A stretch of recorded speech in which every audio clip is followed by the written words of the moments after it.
Salam. Biz mart ayının 25-i Yumiko'dan Samsung markalı televizor almışıq. Televizoru gətirib çıxardıblar.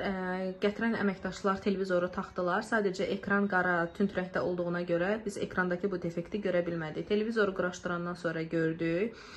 Həm də biz təhvil alma günü bizə zəmanət talonu təqdim eləmədilər. Biz bunu istədikdə bizə 3 gün ərzində gətirəcəklərini dedilər.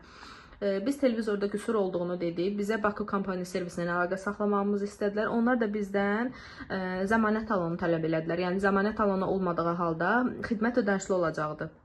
Biz Yumiko'dan bir aya güclə zəmanət talonunu ala bildik. Zəmanət talonunu alandan sonra biz yenidən Bakı kompaniya servisindən əlaqə saxladıq. Onlar bizə Samsungla əlaqə saxlamamızı istədilər. Samsung bizə 2 dənə əməkdaş göndərdi. 2 usta gəldi.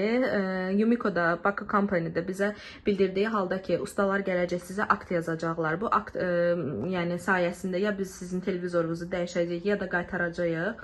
Onlar bizə akt yazmadılar. Heç bir sənədləşmə falan olmadı. Sadəcə quru-quru gəlib televizora baxıb getdilər. Bizə dedilər ki, Yumiko sizə məlumat verəcək. 3 gün ərzində. Biz 3 gün gözlədik, Yumiko bizə məlumat vermədi. Bir neçə dəfə biz Yumiko ilə əlaqə saxlayandan sonra onlar bizə dedilər ki, ya əməkdaşlar rəyi bildirməyiblər bizə, yəni Yumiko'ya, ya da ki, rəyi bildiriblər, rəy itibata düşüb. Bu necə ola bilər, bunu bilmirəm.